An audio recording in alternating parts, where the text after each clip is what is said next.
Bien, buenas tardes a todos, ¿cómo están?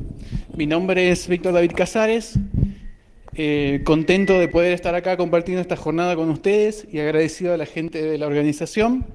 Actualmente trabajo como líder de proyecto del Departamento de Ethical Hacking en una empresa en Paraguay. Soy argentino, pero hace casi un año y medio que estoy viviendo en Paraguay. La idea de la charla es mostrarles cómo se podría encarar un proyecto de pentesting a una plataforma IoT, cuáles son los componentes que intervienen y qué vulnerabilidades comunes podríamos encontrarnos en este tipo de plataforma para luego encontrar un vector de ataque efectivo que termine impactando a todo lo que es la plataforma IoT. Pasando a definir lo que es nuestra agenda, daremos una pequeña definición de qué es IoT, cuáles son los actores principales que intervienen, qué posibles escenarios nos podemos encontrar. Haremos un barrido de todo lo que es el OWASP Top 10 para IoT. Luego vamos a mapear la superficie del ataque y pasaremos a la parte más divertida, donde veremos cuáles son las vulnerabilidades que se encontraron en un Smart Plug, que es un enchufe inteligente, y cómo explotamos las mismas. Y bueno, ya al último daremos algunas conclusiones y referencias. Bien, entonces, si yo les preguntara a ustedes qué es IoT, lo más probable es que me digan que son esos dispositivos que están de moda y que son hackeables, ¿no? Wikipedia nos habla de objetos cotidianos conectados a Internet, mientras que la IEEE nos invita a participar del proceso de definición que va desde pequeños sistemas localizados en una ubicación específica hasta sistemas globales geográficamente distribuidos. Desde mi punto de vista, cualquier dispositivo que sea smart o inteligente entra en lo que es IoT, tenga una conexión directa o no con Internet. Con respecto a los actores principales, decidí dividirlo en dos partes. Para mí tenemos aquellos que son consumidores y aquellos que son ejecutores. Los consumidores son aquellos que emiten las órdenes para que los ejecutores procesen esas órdenes y realicen acciones correspondientes. Entonces, un consumidor podría ser un celular que emite la orden de que las ventanas se cierren o las cerraduras se bloqueen. Y los ejecutores son los dispositivos que reciben esas órdenes y hacen las acciones correspondientes para provocar el cierre o la apertura de la cerradura, por ejemplo.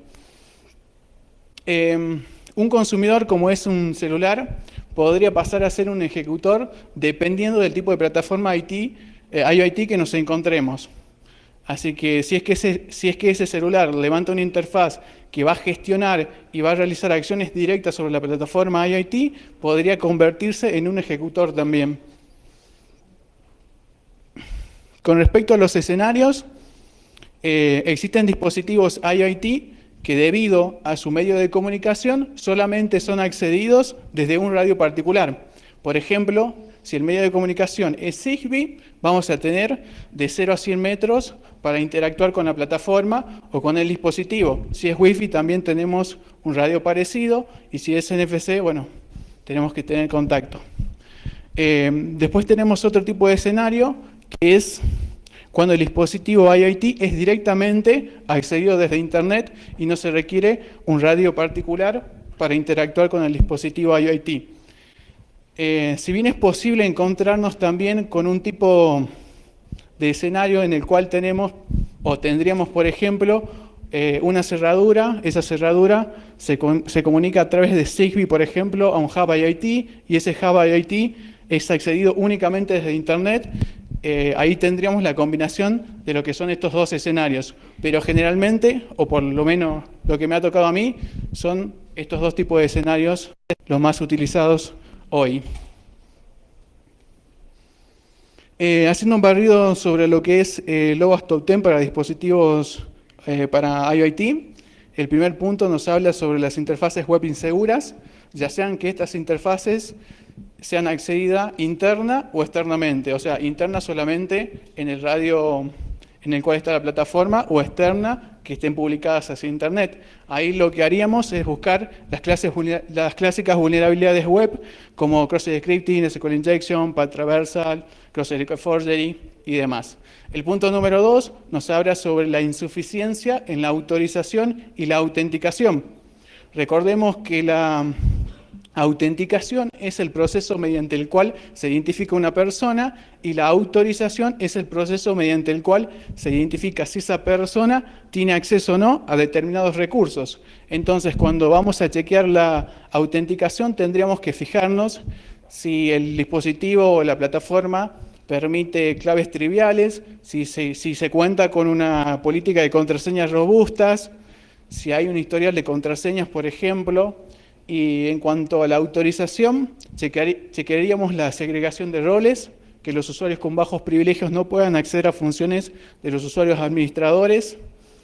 El punto número 3 nos habla sobre los servicios inseguros en la red. Acá básicamente lo que haríamos es conectarnos a la plataforma y hacer un barrido de puertos, por ejemplo con Nmap, tanto TCP como UDP. Generalmente los dispositivos IoT utilizan mucho el protocolo UDP. Y una vez que identifiquemos esos servicios, lo que haríamos es aplicar técnicas de fuzzing para tratar de encontrar vulnerabilidades del tipo buffer overflow o de negación de servicio. El punto número 4 nos habla sobre las debilidades de encripción en la capa de transporte. Acá tenemos que chequear, por ejemplo, el tipo de librerías que se utilizan para el cifrado. No vaya a ser que estén utilizando OpenSSL vulnerable a Herbal, por ejemplo. Qué tipo de cifrado se utiliza, si es un algoritmo de cifrado robusto o no. Es importante también en este punto analizar el paquete cifrado que se transmite y ver si el formato que se está transmitiendo entre el dispositivo IoT y el consumidor es predecible, para luego reinyectar ese paquete y fijarnos cómo el dispositivo IoT reacciona. Es decir, se reinicia, se apaga, el dispositivo dropea el paquete, etc. El punto número 5 tiene que ver con la privacidad en otros datos. Cuando uno se enfrenta a una plataforma IoT más o menos compleja, el proveedor de la plataforma, los vendors, van requiriendo ciertos datos personales, como pueden ser número de tarjeta de crédito, PIN, fecha de vencimiento, para que después las compras que hagas se realicen automáticamente y no tengan que solicitarte esos datos. Entonces, toda esa información sensible que puede requerir la plataforma IoT, tenemos que ver si realmente es necesaria o no brindarla. El punto número 6 tiene que ver con las interfaces inseguras que estén expuestas en la nube, ya sea una interfaz web, un SSH, un telnet, un FTP, etc. Acá lo que buscaríamos es enumeración de usuarios, si los usuarios se bloquean o no se bloquean, si se puede acceder con la clave por defecto del dispositivo IoT a la interfaz de administración por SSH y demás. El punto número 7 es igual al punto número 6, nada más que para los dispositivos mobile, para las interfaces que levante un dispositivo mobile. Y acá, si recuerdan, yo les dije que el dispositivo mobile puede ser consumidor y ejecutor. Entonces, por eso OWASP también lo considera en ese punto, que debemos chequear todas las interfaces que se levanten en el dispositivo mobile. El punto número 8 tiene que ver con la insuficiente configuración del dispositivo en cuanto a la seguridad. Es decir, si se permite un doble factor de autenticación para realizar ciertas operaciones críticas, si el dispositivo IoT permite que la información viaje sin cifrar y viaje cifrada, o si solamente fuerza el cifrado de los datos al transmitir esa información. El punto número 9 tiene que ver con el proceso de actualización del software y del firmware. Acá lo que haríamos es chequear el circuito completo de actualización, es decir, cuando el dispositivo IoT actualiza su firmware, ¿cómo lo hace?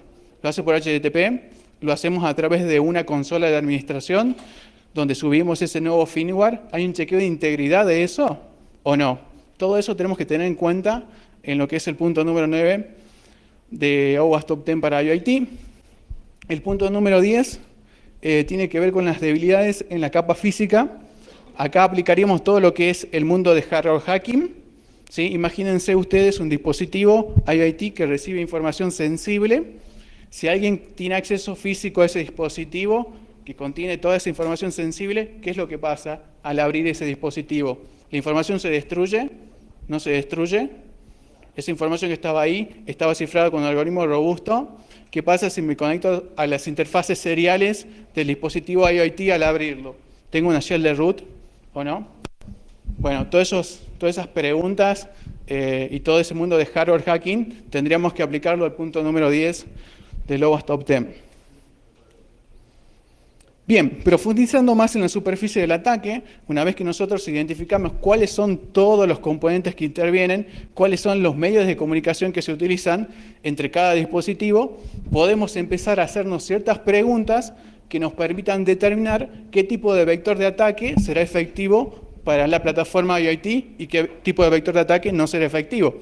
Porque podemos encontrarnos con que la comunicación sea directa entre el consumidor y el dispositivo IoT, como es este caso, que puede viajar solamente por Wi-Fi.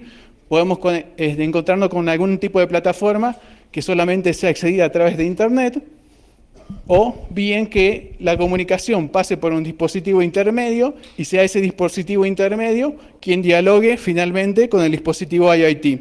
¿Sí? Entonces, para cada escenario, identificar el tipo de comunicación, qué dispositivos intervienen y qué canales se utilizan para la comunicación.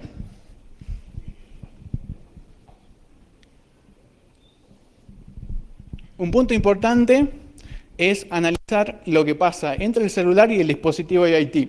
Es decir, ¿cómo es la comunicación entre el celular y el dispositivo IoT? Generalmente, si es a través de una app, o sea, una aplicación para Android o una aplicación para iOS, ¿desde dónde obtengo esa app? ¿La puedo bajar desde el Play Store o del App Store?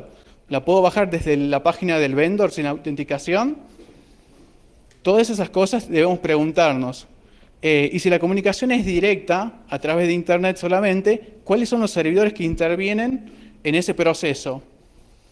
Las herramientas para analizar estos puntos van desde un simple sniffer de tráfico como Wireshark, EtherCap, hasta escáner de vulnerabilidades web, Burst Suite, etc. Si nos encontramos con una aplicación mobile, ya aplicaríamos todo lo que es el Lobos Top 10 para mobile para analizar esa aplicación.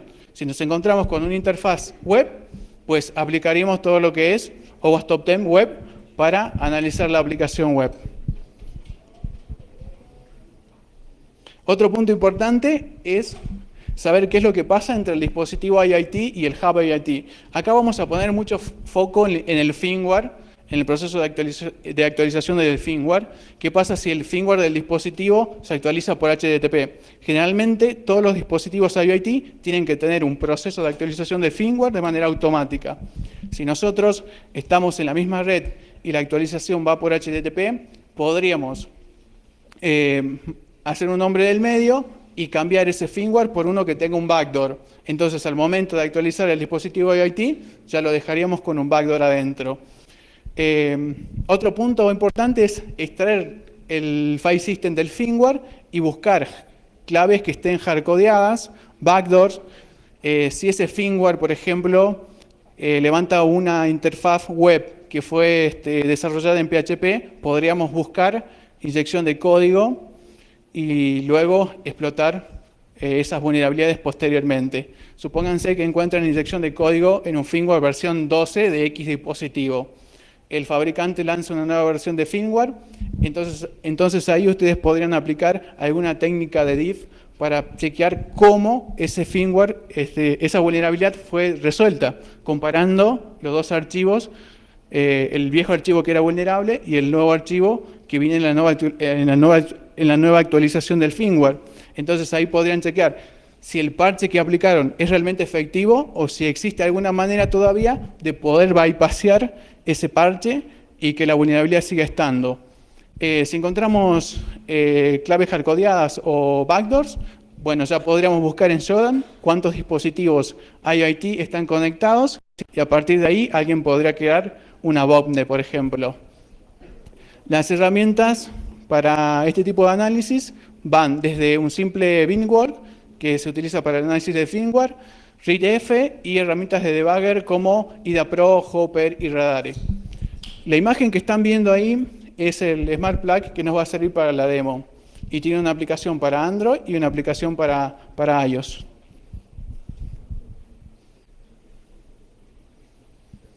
Si ponemos foco a lo que son las comunicaciones, acá tendremos que analizar qué tipo de comunicación utilizan con respecto al protocolo. ¿Es Wi-Fi, es Zigbee, es Bluetooth de baja energía, por ejemplo?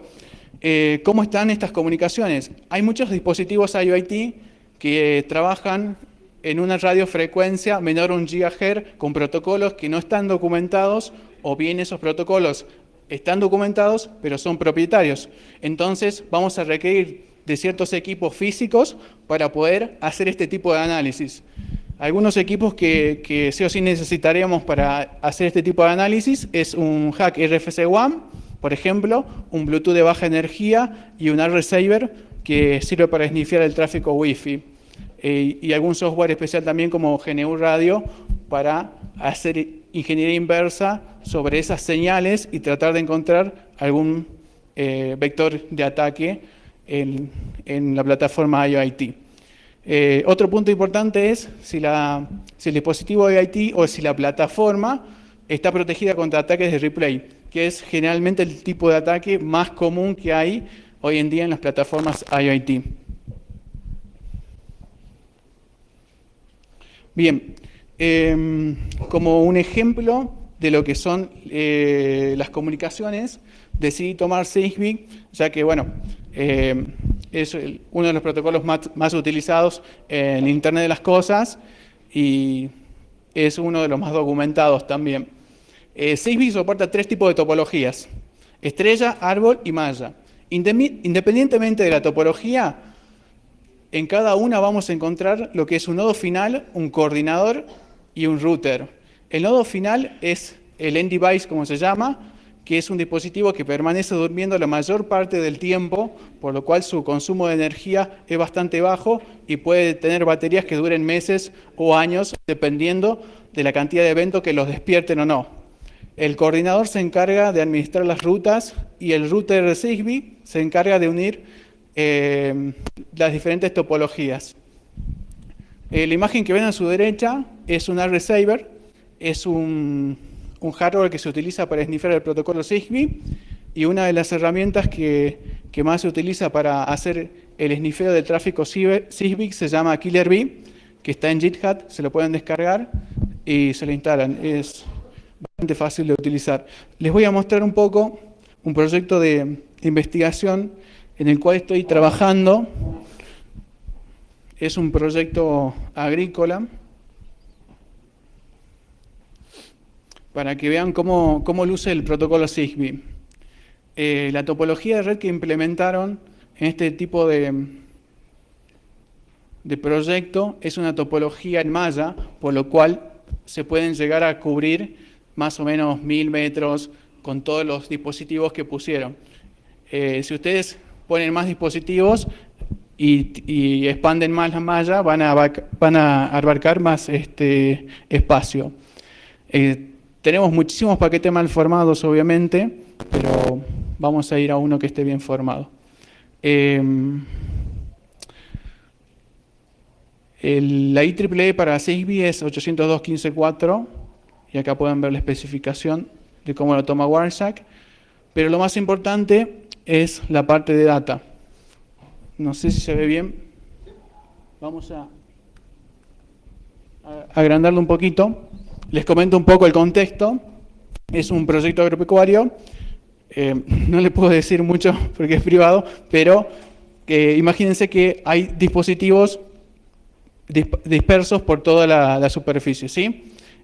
Cada end device, al despertarse por un evento externo, produce un mensaje que es transmitido a través del protocolo Zigbee, y ese mensaje contiene el ID de la trampa que acaba de ser despertada, digamos. Y se llama en este caso trampa 2, ¿sí?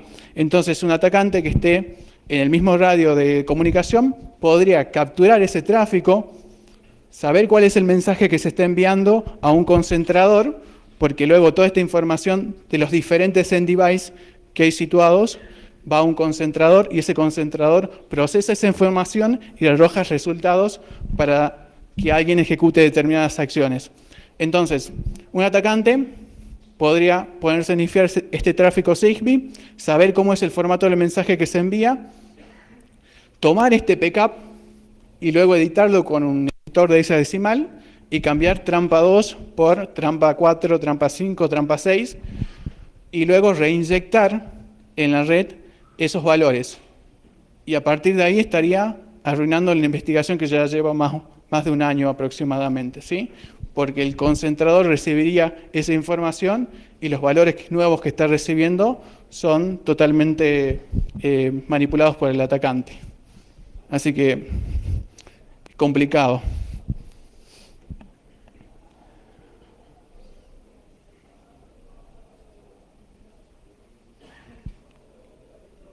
Bien, si pasamos a poner foco en lo que es el Smart Plug y qué vulnerabilidades fueron descubiertas, una de las cosas que hacemos generalmente cuando analizamos una aplicación mobile es fijarnos a qué URLs la aplicación puede llamar o invocar, y esto lo podemos hacer con un simple grep de HTTP o HTTPS, buscando cuáles son las URLs. En este caso en particular, si ustedes ven bien, hay un grep de HTTP y es llamado un archivo .bim, ¿sí? http:/app.xx keeps.bim. Ese .bim es el firmware que utiliza el dispositivo IoT, en este caso el Smart Plug. Simple wget y ya tenemos el firmware.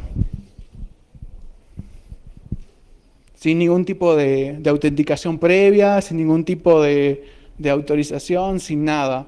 Lo cual no está bueno, que alguien pueda obtener un firmware de un dispositivo así nomás.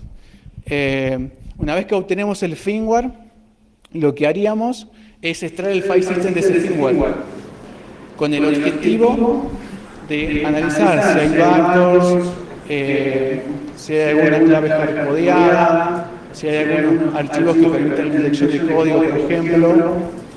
Muchos fabricantes no brindan la clave para el acceso al dispositivo IoT, por lo cual si nosotros tenemos acceso al firmware, podríamos hacer un añado del etc/ed y del etc sellado y eso llevarlo a un archivo de texto. Luego obtendríamos los hashes y ya se lo pasaríamos a John Ripper para que lo craquee, ¿no? Entonces, imagínense si ustedes logran craquear esa clave de root y luego buscan en Shodan el mismo modelo, ¿a cuántos dispositivos podrían acceder?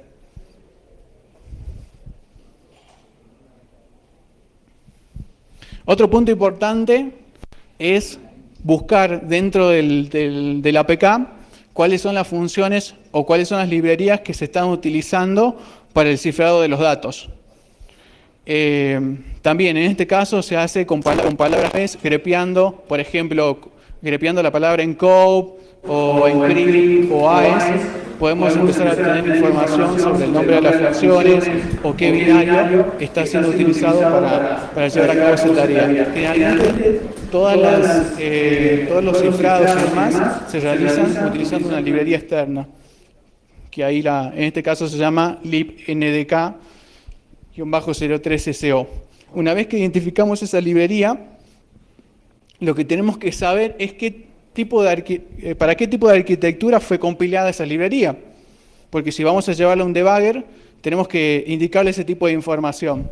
Entonces, eso lo podemos hacer con RIFF, por ejemplo, y acá ven que la arquitectura es para ARM, pero Lit-Endian, ¿sí? También podría ser que esta librería esté para ARM, pero Big Endian, que sería un diferente tipo de procesador, ¿sí? Eso es importante a la hora de llevarlo al debugger.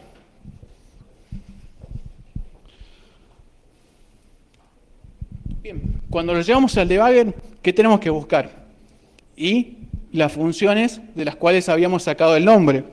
Por ejemplo, acá está la función encode, que habíamos identificado antes, y analizando el código assembler de esa función en ARM, vemos que hay una instrucción BL. BL en ARM es un branch, o sea, abrir una nueva rama de ejecución en el programa. En este caso, la función encryptData. Si entramos a la función encryptData y el código en assembler de esa función, nos encontramos con la instrucción LDR. LDR es una instrucción en ARM que lo que hace es cargar datos desde la memoria a los registros. En ARM tenemos 16 registros visibles que van desde R0 a R15 y los registros de de R0 a R3 se utilizan para almacenar argumentos. Entonces, esa operación que está ahí de R3 se puede hacer de forma manual o lo puede hacer IDA de manera automática. Lo importante acá es que el valor que se va a cargar en R3 es 1396. Siguiendo el flujo, acá voy a buscar la función directamente de Encrypt Data. Este es el código que les estaba mostrando. Y si doy un salto directo a la posición de memoria, que era 770C, encuentro, no se ven en carajo, ¿no? Encuentro el string de AES. Créanme, ese es el string de AES. Bueno, ahí está. Ese es el string de AES. Igual que en el caso de IDA. No hay mucha complejidad.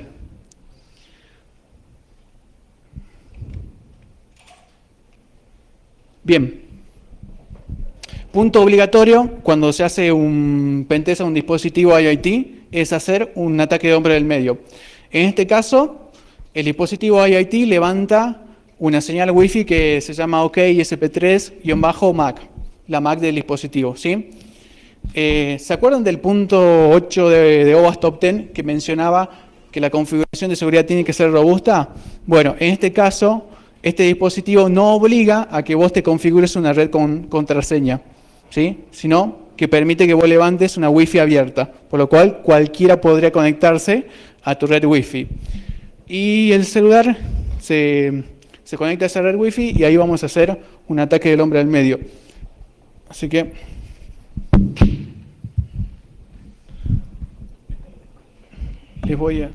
gracias. Les voy a mostrar un simple video del ataque de hombre al medio entre el dispositivo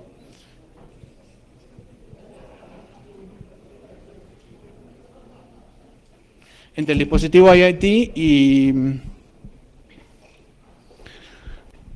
gracias, está bien. Entre el dispositivo IoT y el celular. Usamos el viejo y querido Ethercap, vamos a usar Wireshark. La luz azul indica que el dispositivo está a la espera. No indica que está encendido, sino que está a la espera de recibir una instrucción, que podría ser un apagado y un encendido. Si mal no recuerdo, la IP del dispositivo IoT en ese momento era 253. Vamos a ver.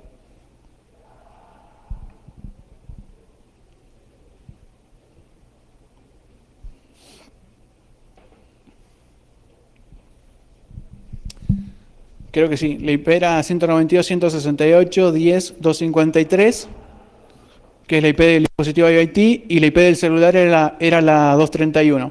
Entonces, básico, selecciono los targets, hago el ataque de hombre del medio y guardo todo ese tráfico. Si el dispositivo tiene para hacer otro tipo de interacciones, también las realizo. Lo importante acá es tratar de realizar todas las operaciones que son posibles en ese dispositivo IoT para después quedarme con ese tráfico y ver qué es lo que hizo en cada interacción. Ahí voy a filtrar por la IP del celular, 231.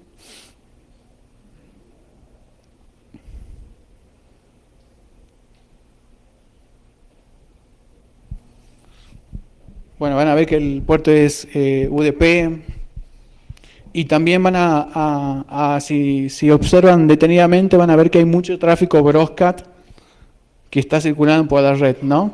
Lo cual digamos que no está tan bueno. Cuando se mande la orden de encendido, no sé si pudieron ver, se prende la luz roja del dispositivo y cuando se manda la orden de apagado, va a desaparecer la luz roja.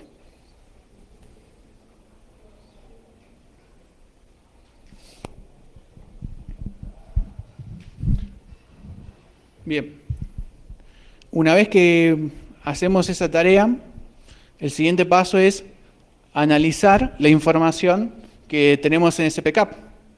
¿Sí? ¿Cómo estaba esa información? En este caso estaba cifrada, pero como nosotros ya obtuvimos la clave de AES que se utiliza para el cifrado de esa comunicación, podemos descifrarla, ¿sí? Entonces tomaríamos ese backup, lo montaríamos en un script en Python para descifrar esa información y obtendríamos el formato original que se utiliza para el encendido o el apagado del dispositivo. Si ven abajo, acá, dice LAN phone, tiene una dirección MAC, después dice no password, eso es porque la red Wi-Fi, la cual levantó el dispositivo, no tenía ninguna clave, sino ahí va a ir la clave de la Wi-Fi, y después tiene la orden de ejecución, digamos. Y lo de abajo es un paquete mal formado. Así que, bueno, con esto desciframos el tráfico que está entre el dispositivo IoT y el celular. Pero nos falta algo más, que es poder controlar el dispositivo remotamente, ¿sí?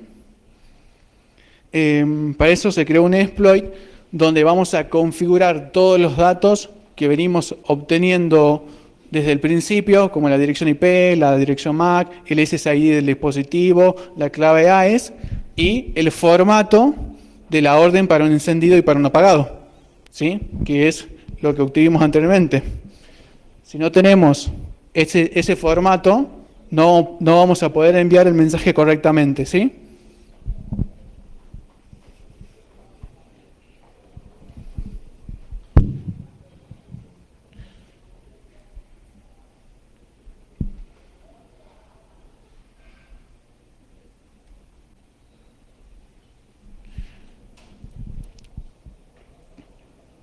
Bien, acá directamente con el exploit ya configurado, vamos a enviar una señal de encendido.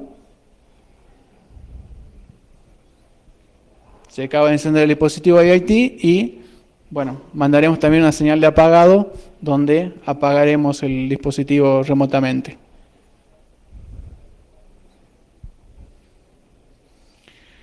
Bien.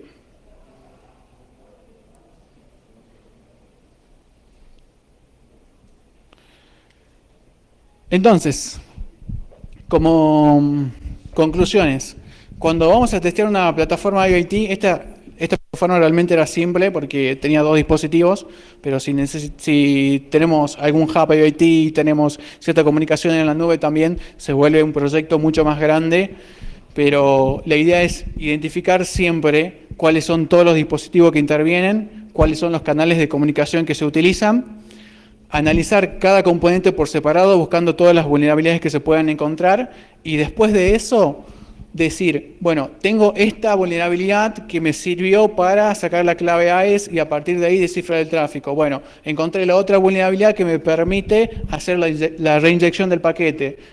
Entonces, combinamos las vulnerabilidades y podemos encontrar un vector de ataque efectivo que termine impactando la plataforma IoT. Les dejé también el enlace de Amazon para quienes quieran comprarse el dispositivo IoT y jugar. Creo que cuesta $10, $15, algo así. También están los enlaces a OWASP y a la gente que creó los exploits, que es la gente de Payatú.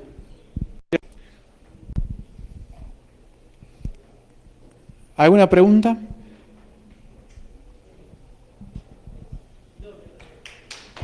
Gracias.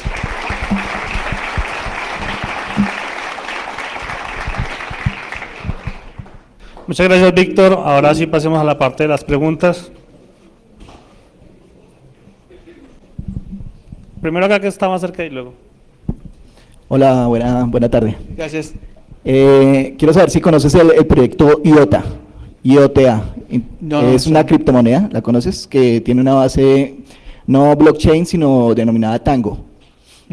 Y utiliza estos dispositivos IoT como bueno, ¿lo has escuchado alguna vez? No. ¿Qué tan seguro crees que podría resultar basar el dinero en dispositivos IoT? Y me suena complicado porque la seguridad hoy en los dispositivos IoT es la misma seguridad que teníamos en las interfaces web en el 2002-2003. O sea, básicamente no es una buena idea. Yo no lo recomendaría. Hoy en este momento de IoT no. Bien, gracias. A vender todo, ¿no?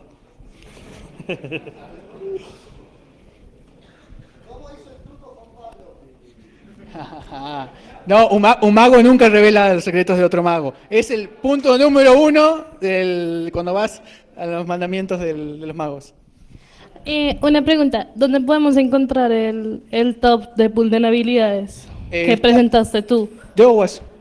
Sí, pero bueno, los que aparecen dentro del nuevo top, no sé si los tuviste en cuenta, ya que en algunas ocasiones también se tiene en cuenta la parte de autenticación en 2 factores y otras, Sí, digamos lo que yo presenté es como una como metodología. un resumen.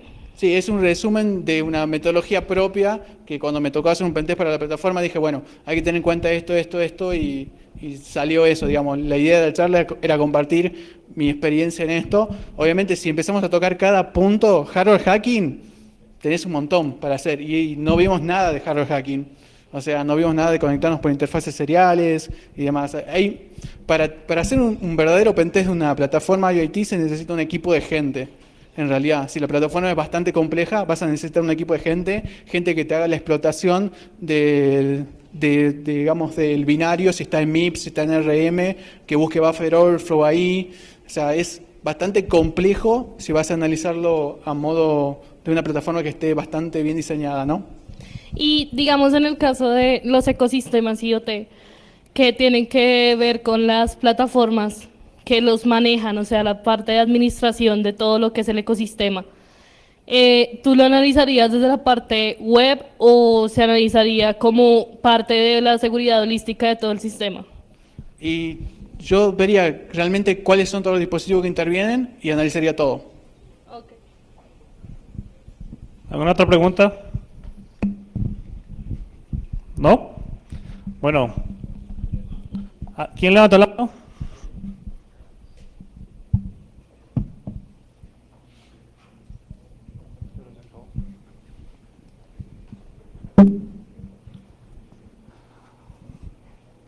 Ya voy.